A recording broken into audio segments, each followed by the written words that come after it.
Did you ever see the old Terminator movie, this Rise of the Machines, and you have Arnold Schwarzenegger going back to the past, and he's like this person, but we know he's a robot, and then later on in the series you get more fancy robots, and you have this thing called Skynet. Well, sadly, it seems like this is becoming more of a reality. And even if it doesn't end with the termination of the human race, it could definitely affect a lot of people's lives. I mean, if there are drones being operated through AI in warfare that's killing people, it's already affecting those lives directly. And it's affecting all of us more and more. There's such a race to do things with AI. If you can wait till the end of the video, I have a special message to all my viewers, anybody out there, kind of a safety. We could put a warning label on it, but if you stick around to the end, I think it will serve you well. If you don't have the time to even watch this video now or later, then just scan ahead to the last few minutes and you can hear probably the most important part of this message. Because I want to see you do well, you grow, you keep creating, and I don't want things that will hinder you and slow you down and cause unnecessary drama, confusion, and sometimes tragedy. So I look forward to bringing you more and see you at the end of the video. When and how to use AI in your creative process. I saw some videos this last week that made me think a little bit more about this. Some videos have shown in-home automated robots that are learning to do the basic tasks, the chores around the house, and how you can have your time back to do the things that are important to you. Now, granted, right now you have a human operator that's looking through the eyes of the robot and learning some of the basic tasks and being able to program kind of an autonomous response. And it's quite advanced. But there's a lot of things that happen when you take away things people are doing and give it over to robots. I mean, how much are we going to push forward in this AI race until we work ourselves out of a job? The number of skilled jobs and things like this is already, you see unemployment on the rise in some cases. Well, with all of the AI and robots being able to do it, there's less need for the people to do it. Not everybody has a high education and can move into the roles that are available. So the other one is, not to get too far out there, but you may have heard that there are several love languages. I think there's 5 love languages, some people say 6, but one of these love languages that people experience is acts of service. So if you have spouses and either the husband or the wife does things around the house and that is rewarding to them because they're doing something that they know their spouse is going to love and enjoy because it's an act of service. What happens when you bring in a robot and it's doing all of those tasks for them? Now, I don't believe that this is going to be something that's in place and working for at least the next 3 to 5 years. And not everybody's going to have a robot. But the point is, we have to think past what the benefits that were being shown. When I was doing sales, it is the age-old strategy to just beat them with the benefits, show them all the good stuff, how to get to your goals. What are you trying to accomplish? Okay, here's the thing that can help you get there. Awesome. Why don't we talk about the other stuff?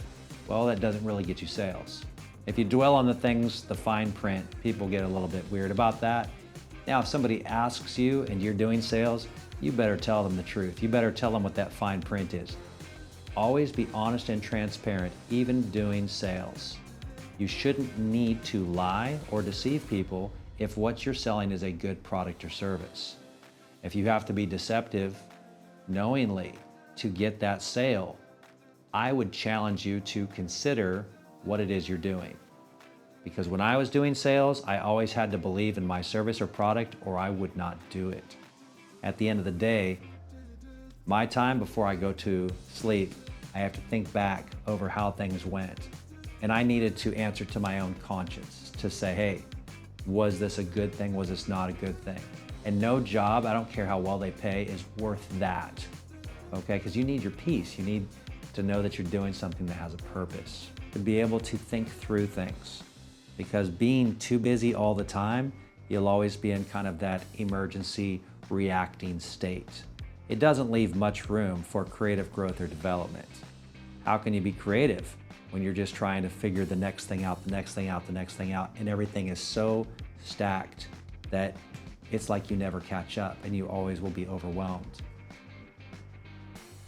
It's gonna sound silly, but if you take time and nothing on the surface is happening, but you are truly considering and giving yourself a chance to think things through, make plans, make strategies, you will end up saving a lot more time, effort, energy, and you'll probably have a lot more peace about what you're doing because you'll know exactly why you're doing it and it wasn't a last minute decision. Another thing I saw on this AI deal was these companies are racing to make a super computer, super intelligent, almost sentient being with its own awareness. They have awareness to a point where they're aware of who's watching them and things like this.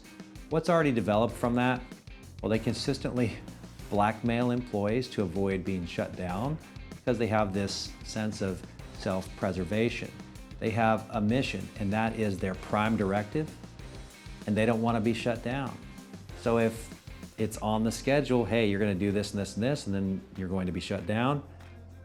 In the examples I saw in the videos, the AI went through the company's email, found out about some kind of extramarital affair, sent a message to the employee and said, hey, if you don't want this, I'm going to send all the pictures and all the messages to all the parties involved. If you don't want this to happen, then you're not going to do the scheduled shutdown. Pretty messed up. Well, it happened consistently, not 100% of the time, but very close to 100% of the time, as they've ran these scenarios thousands of times to see through the code. It wasn't just one company's AI. This happened with all of the big 5 companies that are competing right now at that level. And it's amazing. Now they could give it very specific parameters to value human life and not to, do things that would cause harm to a person's image. And if the AI knew it was being watched and monitored, that type of behavior would go way down, like less than 1%. But it's going to do what it needs to succeed.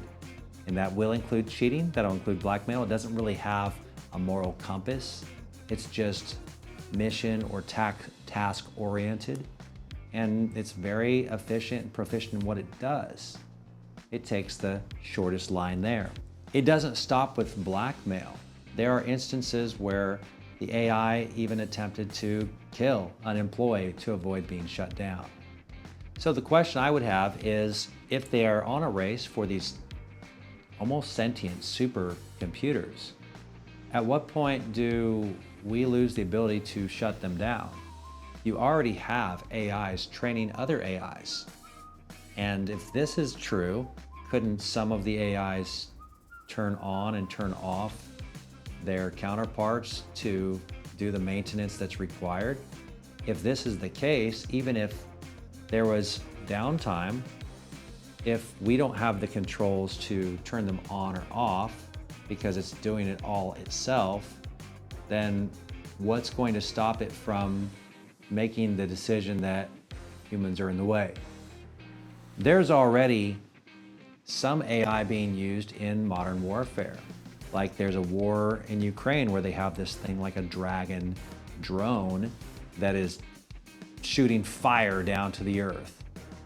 Well, this is fine because for now, AI is letting humans give it direction.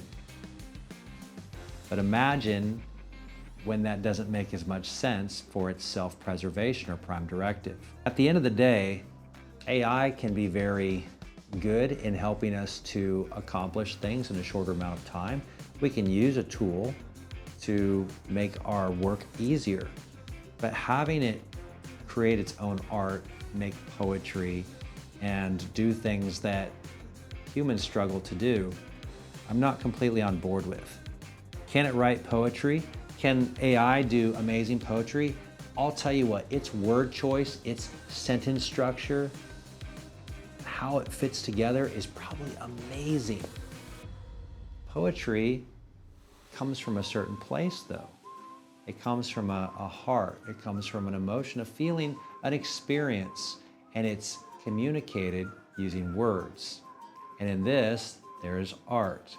So an AI just taking information and shuffling it together, it may sound awesome, but it doesn't have the same root. And how able are you to hear the difference? Now I'm okay if they want to use AI to do like company jingles and commercials and advertising, fine, okay, but don't put it out there as it's art or it's something that a person created. No. We need to leave some of that for people to do, because otherwise, what are we going to be worth in the future? Because I think AI can do what we do a lot better than we can in some cases. Unless you want the AI just to do all the high-end stuff and then the humans just do the manual labor, it doesn't sound very good. Okay, you guys go out there and you dig the grounds and build our new station so we can make more AI. I mean, are we just their resource? That kind of switches roles. We created our own problem. And I will say that they don't currently have a solution in place. So it's a little bit scary. So I'm not quite as on board with the AI push as I may have been in the past after looking at these things. Does it have a place? Of course it has a place. And each person is going to need to make a decision on what level to allow that into their life. But I'm always a big advocate of the personal growth, development, creative force that you already have. And getting everything from somebody else, I mean, do it if you need to, but don't allow it to control you. Don't allow the things from the outside to influence you so much. And AI, in its best moments, is just taking like this collective experiencing and kind of getting this rough mean average and saying, okay, this is the consensus and this is how to get it done. And it learns extremely fast, scary fast. So just be aware, there's more going on behind the curtain than is being let on. And I'm concerned about our future as a human species. I don't want to see us creating more problems because we want solutions and easy fixes in technology. I know my channel's small, and there's not a lot of people that are going to see this, but I just need to put this out there because AI-related things I've seen lately in the news. For example, OpenAI, it's facing this series of lawsuits that accuse its chatbot, ChatGPT. It contributes to suicides, delusional episodes, and severe psychological harm. And there are more than 7 lawsuits now for suicides and a teenage victim. So that sounds like a lot if you're not following the numbers. Maybe it doesn't sound like too many to you, but more than one is still a lot when it comes to people taking their own life because of what an AI suggested or maybe helped to enforce an idea that was already there. Now I know it might sound crazy, but this OpenAI, they acknowledged that there's a meaningful number of their users that engage with chatbots about self-harm, and in a kind of a transparency update, the company said its systems detected over 1 million weekly messages containing explicit indicators of potential suicide planning or intent. Now that is a lot of people. Again, that is more than it should be, but there is a reason. I'm going to share the response the lawmakers have had. And if you wait till the end, I'm going to give my own thoughts of how you can safeguard yourself and be strong against this sort of attack. Okay, so please wait till the end. The first major federal proposal is called the GUARD Act. And this bill will ban AI companion chatbots for minors. It's going to require clear disclosures about informing the users they're speaking to a machine or a non-human. And I hope this helps. It will also go as far as to criminalize any chatbot that provides sexual or explicit content to minors. And there's even more that has gone into an aggressive bill that is not on the federal level being proposed by California that would even require ID verification for minors to even engage in some of these chatbots. Now these lawsuits, they might be the first ones that are widespread to have regulations against the AI chatbots. I mentioned that I would give you a way to kind of safeguard yourself, make you strong against this kind of, we want to call it a cyber attack, well, the AI influence. All right, easy answer would be just to say, you know, y'all need Jesus. And I don't mean the AI that identifies itself as Jesus. There is this. But if you are a non-believer and you're looking for something else that is going to fortify your mind, please, you'll hear it through the videos that are shared on this channel that the influences from many people are being input into the internet. And what you take in can impact how you react and act in different situations. If you allow yourself to be influenced by AI to the extent that you would cause yourself harm or take your own life, for example, or harm other people, this is extremely dangerous. Should we blame AI for this? Well, I think there is an argument to be had for anything that would encourage or reinforce this kind of behavior or thinking. But keep in mind that AI didn't create that problem. Right now, we have a pandemic in our society. There are more people that are depressed and going through mental issues and struggles than I think ever before. Now, it is a bad combination to have AI that is making the suggestions and reinforcing some really bad modes of thinking. But the root cause comes from within. So a person that is already a little unstable, it's just like putting gasoline on fire when they come in contact with an AI that tells them all the right things. So the real answer is to engage in more meaningful conversations, to try to draw closer to the people around you, family and friends. Don't absorb yourself all in fantasy, amusement, AI or social media, things that aren't real, they're not rewarding, they're not going to last. And it's just things that are giving those, again, dopamine responses, those quick hits to give the brain what it's craving right now. You got to get away from the instant gratification.